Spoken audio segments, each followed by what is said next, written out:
fazer uma denúncia? Você, conselheiro tutelar, está preparado para receber essa ligação? Eu espero que sim. Mas se você, meu querido e um pouco apreensivo conselheiro, estiver com medo do plantão, apreensivo com o plantão, esse vídeo é para você. Antes de começarmos, vou pedir aquela forcinha porque é de graça, se inscreva no canal, deixe o seu like no vídeo para que eu sempre possa voltar trazendo novos conteúdos para você. Se você tem alguma dúvida também, deixa aí a sugestão nos comentários. E hoje o tema é plantão de atendimento do conselheiro tutelar. Venho aqui responder algumas dúvidas e dar algumas dicas para você, porque eu não quero ver você, meu conselheiro, minha conselheira, principalmente aqueles alunos que passaram comigo desde o ano de 2019, falando, quando eu tomar posse, como que eu atendo o plantão, enfim, eu percebi que o plantão, na verdade, ele é o bicho de 7 cabeças para vocês. E eu vou demonstrar que não é bem assim, tá? Não precisa ter medo do plantão. Então vamos começar aqui com as primeiras dicas. Primeiramente, primeira dica de todas, leia o seu regimento interno. Veja como funciona o plantão aí da sua cidade, porque nem toda cidade tem um plantão sobre os mesmos moldes.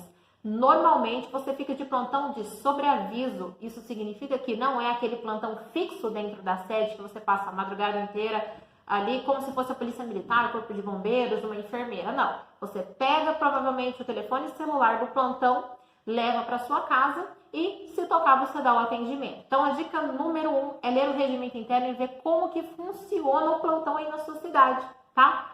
A dica número 2, e tão importante quanto a primeira, é sempre carregar, na tomada mesmo, colocar o carregador e alimentar ele com energia para que ele não descarregue e você não perca nenhuma ligação.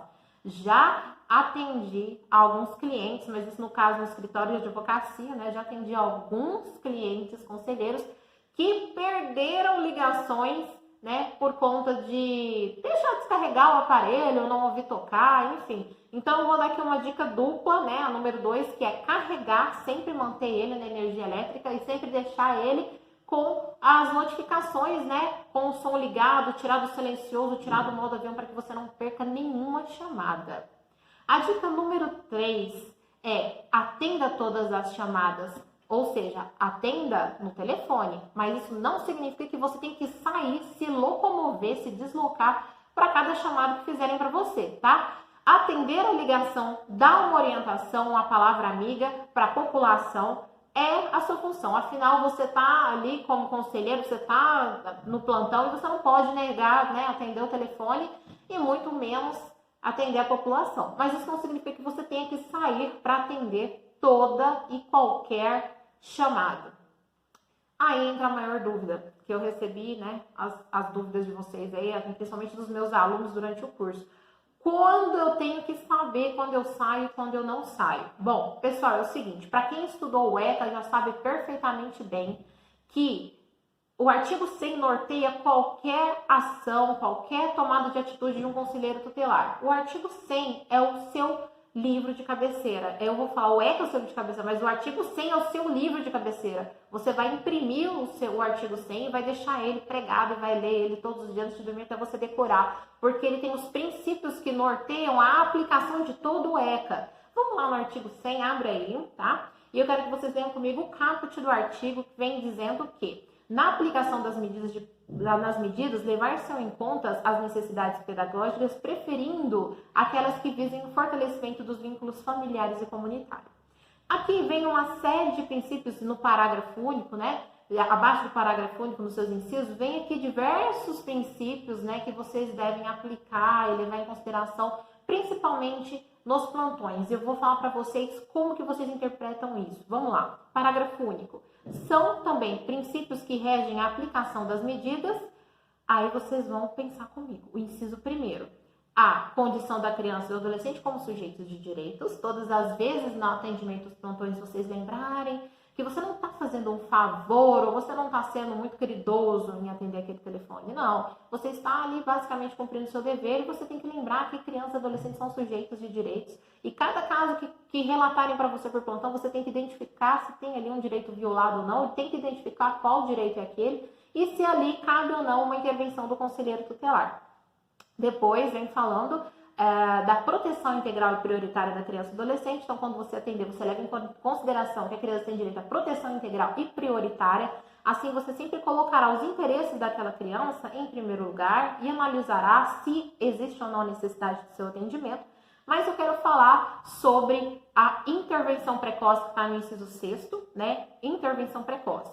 A intervenção das autoridades competentes deve ser efetuada tão logo que a situação de perigo seja conhecida. Ou seja, se durante o plantão vocês receberem uma denúncia de uma situação de perigo eminente, que de fato requeira a atuação do conselheiro tutelar, você não pode adiar isso para o próximo dia útil, assim que amanhecer, enfim. A intervenção ela deve ser precoce. E alguns conselheiros eles são punidos se eles protelarem, deixarem para depois, lembrando que o ECA traz esse princípio que tem que reger a conduta daquele que está atendendo, no caso, o conselheiro tutelar.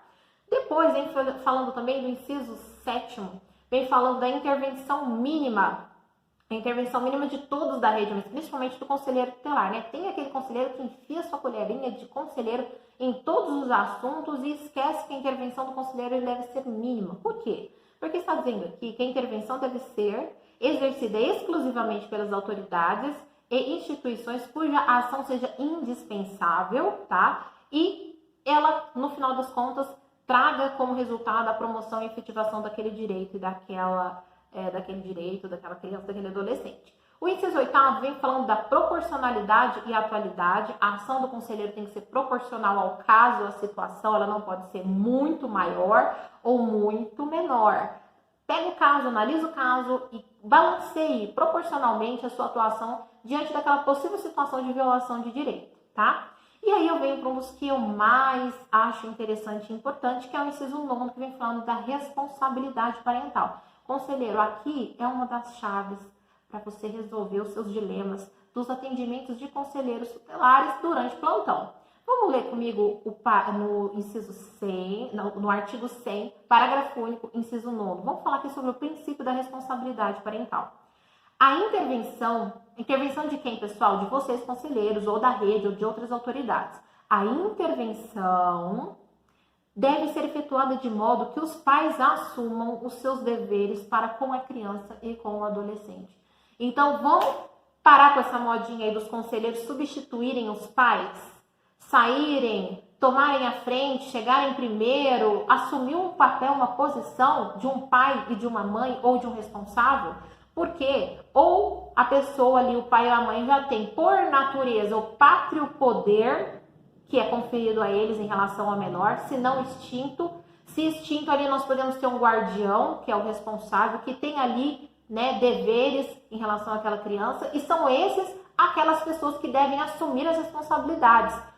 Do que eu estou falando? Dependendo da situação, né, do atendimento do plantão, primeiramente deve ser localizado pai e mãe responsável. Se é uma situação de apreensão de menor, quem deve ser acionado são os pais. E tem ali as normativas no Código Penal, na Constituição Federal, que é direito do apreendido, do preso, que os seus familiares, o seu advogado, ou a pessoa, pela pessoa apreendida ou pela pessoa presa, né, indicada, seja acionada. Então, a autoridade que efetua a prisão necessariamente precisa procurar a pessoa ali responsável por aquele adolescente. Geralmente, né, como eu disse, é muito fácil, cria-se um vício, a polícia liga para o conselho alegando que não encontrou ninguém. E aí, quando o conselheiro tutelar vai em busca do pai ou da mãe, localiza o pai e a mãe na residência, algo que tem que ser cortado, não é uma prática que deve acontecer. Por isso, eu falo que o conselheiro, né, a nova gestão, quando tomar posse, se reúna principalmente ali com os dirigentes de hospitais, pronto-socorro, com Polícia Civil Militar, para estabelecer o fluxograma de atendimento, dada uma apreensão. Qual vai ser o fluxograma a ser seguido? Né? Vamos cortar esse cordão umbilical, esse vício de acionar o conselheiro tutelar para tudo, sem ao menos terem cumprido ali as suas disposições contidas na Constituição e até mesmo na lei especial, no Código Penal, que é eles mesmos procurarem, né, a autoridade que efetua a prisão, procurar os responsáveis ali, ou a pessoa indicada pela pessoa presa ou apreendida. Bom, então eu estou aqui falando para vocês sobre o inciso 9 da responsabilidade parental, na qual vocês, conselheiros, em todas as aplicações de medidas e todas as decisões que vocês tomarem, vocês tentam sempre responsabilizar os pais pelos adolescentes. né, pelas crianças. Ou seja, se for para fazer conseguir uma vaga escolar, né, e requerer uma vaga escolar, se for para efetuar a matrícula de uma criança ou de um adolescente, quem deve fazer isso é o pai, é a mãe, é o responsável. E não como é efetuado por alguns conselheiros que têm vícios, que ele mesmo providenciar até a matrícula. Né? Isso aí vem contra um princípio aqui expresso, que está dizendo sobre a forma de reger, de interpretar o Estatuto da Criança e do Adolescente, tá? Vou falar aqui para vocês sobre mais um inciso, tá? Que é a obrigatoriedade da informação, tá? Dizendo aqui no inciso 11 do parágrafo único do artigo 100, dizendo que a criança ou adolescente, respeitando seu estágio de entendimento, os pais ou responsáveis devem ser informados sobre o motivo que está ocasionando a intervenção de vocês. Então, se for necessário que vocês se desloquem para um atendimento emergencial de plantão, né? E o plantão é o quê, gente? Fora do expediente de atendimento comum, finais de semana, horário noturno, né? Isso é plantão. Se precisar desse atendimento, ou mesmo do atendimento comum de vocês na sede, vocês precisam informar o motivo da sua intervenção. Nada de fazer sigilo, de entrar na casa sem contar exatamente por quê. É um princípio expresso e vocês podem ser responsabilizados se vocês não cumprirem com essa obrigação de vocês, tá? Bom, pessoal, aqui tá algumas dicas, né, de como proceder no atendimento, né, para vocês lerem o artigo 100, principalmente os incisos que vêm norteando vocês sobre a aplicação, né, das medidas e como que vocês se portarão diante de um acionamento por plantão, lembrando-se sempre de ponderar se há necessidade ou não do deslocamento de vocês. Vocês vão medir a gravidade, a necessidade, ver a questão da intervenção mínima, da necessidade do seu atendimento ser precoce e também do fortalecimento da responsabilidade dos pais em relação aos seus filhos. Não vou aqui dar casos fechados para vocês, dando exemplos, porque cada situação é uma situação. Cada família tem uma cultura, uma condição socioeconômica, um grau de estudo diferente, as elementares do caso é diferente. Então, se a gente passa uma regra, você vai querer aplicar essa regra e não vai dar certo. Você tem que sentir, sempre se manter atualizado. Estude o ECA, faça cursos de capacitação. Eu tenho meu curso prático, se você tiver interesse em melhorar o seu desempenho, se sentir seguro e evitar responsabilizações e dores de cabeça, entre em contato comigo. Eu tenho um curso prático que vai te auxiliar no seu dia a dia, no seu atendimento. Mas, no geral, procure conhecimento. São vários, tem alguns canais, né, de profissionais que vêm dando algumas dicas. Procure aqueles que tenham ali competência, que tenham currículo, que possam realmente te orientar de uma forma correta. Mas, pessoal, procure conhecimento, né? Não saia atendendo à torta à direita, porque isso pode custar muito caro para você, tá? Tenho mais uma dica sobre o plantão, né? A gente falou aqui de manter o telefone sempre carregado, manter ele fora do silencioso do modo avião, avaliar realmente se há necessidade do seu deslocamento ou não. Mas uma dica aqui importantíssima que eu vou dar para vocês é o seguinte: para você que tomou posse agora, é um dos seus primeiros plantões, você está inseguro, vou dar uma dica para você. Tenta manter com seus colegas, né, com seu colegiado, uma dupla, né, para que você possa sempre, né, na hora de tomar uma decisão, você buscar um auxílio, para você não ter que decidir isso sozinho, porque às vezes você pode não se sentir tão preparado e seguro. Então você fala assim: olha, na minha semana de plantão, no meu dia de plantão, fulano, você pode ficar de sobreaviso comigo? Se eu precisar, eu te ligo e aí a gente discute esse caso para saber qual que é a melhor atuação. Evite tomar decisões sem raciocinar. Então a dica está no sentido de ouça, pare, raciocine. Se você precisar, converse com o seu outro colega, né, que compõe o seu colegiado, para que você tome a decisão mais correta. Não saia agindo à torta à direita, assim, né? Então, a dica tá no sentido de pensar muito, sabe, raciocinar, escutar, tá bom? Para depois você tomar alguma decisão. Nisso, eu já trago uma outra dica, que é ouvir e anotar. Ouvir muito mais do que falar. Quando a pessoa ligar, você informa essa pessoa que ela tem sim a proteção ao sigilo da denúncia. Você não precisa perguntar o nome da pessoa, CPF, nem anotar o número do telefone.